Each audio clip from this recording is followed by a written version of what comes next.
Le théâtre sur la télé libre, avec Hervé Masquelier, derrière cette porte. Êtes-vous là, Hervé? Es-tu là? Il est bien là. Vous allez ouvrir la porte. Hervé Masquelier. Les fameux 3 coups, si nécessaire au théâtre, tu vas bien. Ouais. Ça fait plaisir de venir te voir. C'est comment le sous-sol quand t'es tout seul? Le sous-sol, c'est un peu comme les coulisses de théâtre, en fait, quelque part. Il y a un côté mystère, tu sais, on se balade avec des murs qui sont un peu graffités, qui sont usés, qui véhiculent une histoire. Alors, effectivement, un sous-sol de parking, c'est pas forcément une grande histoire encore, mais on sent qu'elle se fait. Et chez vous, dans votre sous-sol, on sent que ce sous-sol se transforme progressivement, une mutation en studio. Alors, on t'a trouvé, viens voir, on t'a trouvé un décor, un nouveau décor. C'est le poteau rouge. Ah! On s'est dit, voilà. Bah, écoute, oui. Alors ça, c'est le rouge est une couleur symbole pour le théâtre. C'est une couleur qu'on affectionne particulièrement. Ouais, pourquoi d'ailleurs? À cause du rideau, je pense que c'est une tradition, le velours. Pourquoi rouge? Pourquoi on a pris un rideau pourquoi rouge? Je sais pas. À vrai dire, je pourrais te le dire, mais je le sais pas. Oui, les charpes rouges aussi. Est-ce qu'elles durent pas avec le poteau? 100% cachemire. 100% cachemire. Ah bah oui, qu'est-ce que tu veux, on peut pas non plus. Ah merde, il y a un micro, faut pas que je micro. Tu viens parler de quelle pièce de théâtre aujourd'hui? Ah, je voudrais vous parler d'une très jolie. On parle de tissu, mais on va parler de tissu aussi. Ouais. On va parler des chaussettes. Les chaussettes. Opus 121, c'est une pièce. Alors voilà, moi j'ai des chaussettes noires. Alors il s'agit de chaussettes noires. C'est du fil d'Écosse. C'est du fil d'Écosse. Vas-y. Alors, les chaussettes, c'est une pièce avec De Sarthe et Michel Galabru. De Sarthe, Gérard de Sarthe. Gérard de Sarthe, exactement. Alors, qui a joué dans quelle pièce déjà? Oh, tu me poses une question épouvantable. C'est une question pièce. Je vais pas en parler là. D'accord. Parce que je voudrais vraiment te parler de cette pièce-ci. Vas-y. C'est le pitch, tu démarres? C'est le pitch. On y va. C'est l'histoire de 2 comédiens qui ont déjà une très grande expérience et qui sont quasiment même à la fin de leur carrière. Ouais.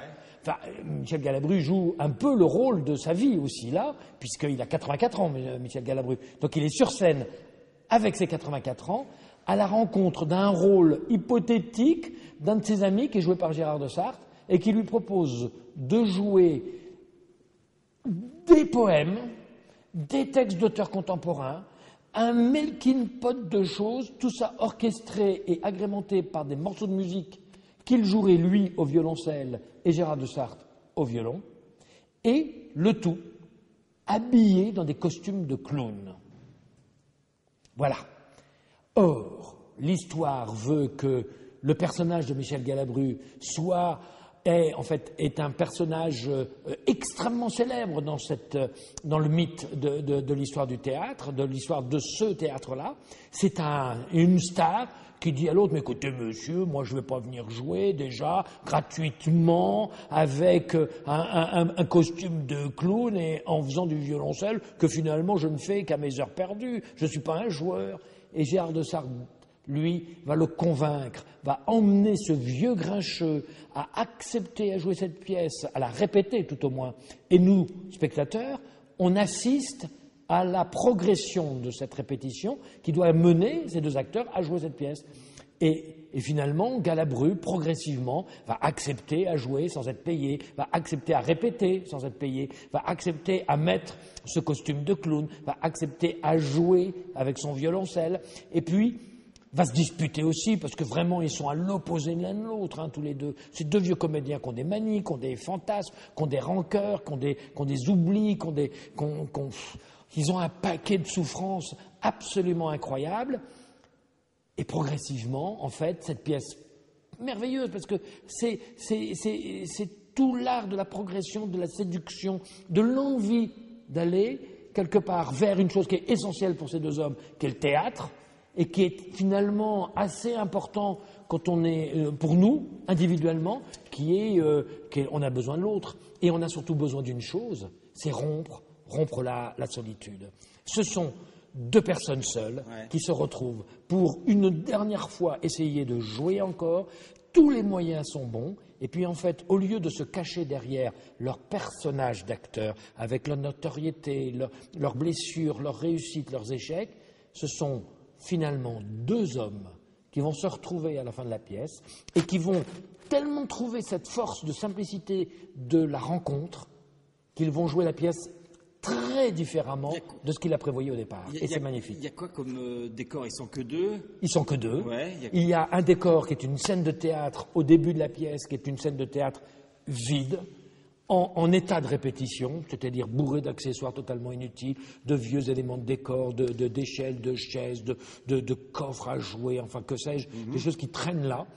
Et progressivement, à fur et à mesure que nous avançons dans l'histoire, que nous avançons au fur et à mesure des répétitions pour eux, et qu'ils s'approchent d'un spectacle enfin monté et présentable à un public, la scène, progressivement, se transforme en un espace scénique clair, propre, sobre, uniquement fait de tapes noires, de rideaux noirs, de pendrillons noirs, de velours noir. C'est tout ce qui est de plus pur. Je ne voudrais pas trop en dévoiler pour la fin, tellement c'est beau, tellement c'est pur. Et Michel Galabru, il a quel âge? 84 ans. Ouais. 84 ans, alors on le sent que c'est un monsieur âgé.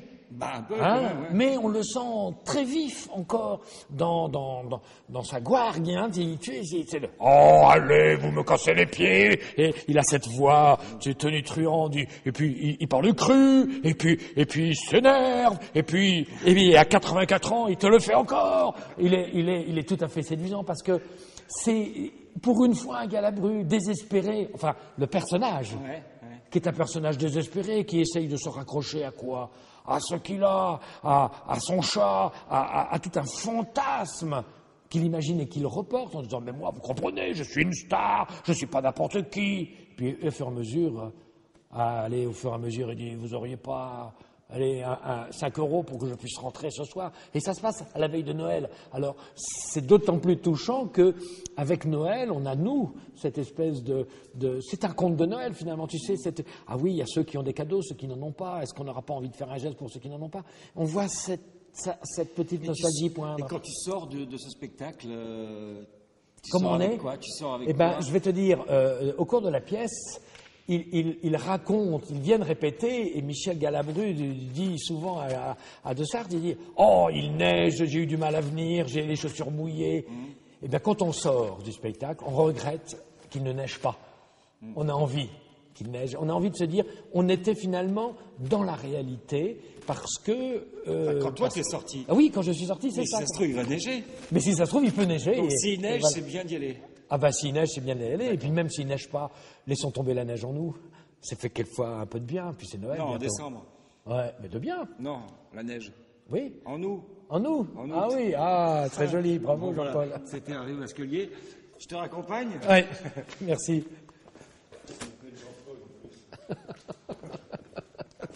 Eh, vas-y, je te laisse partir. Allez, à bientôt.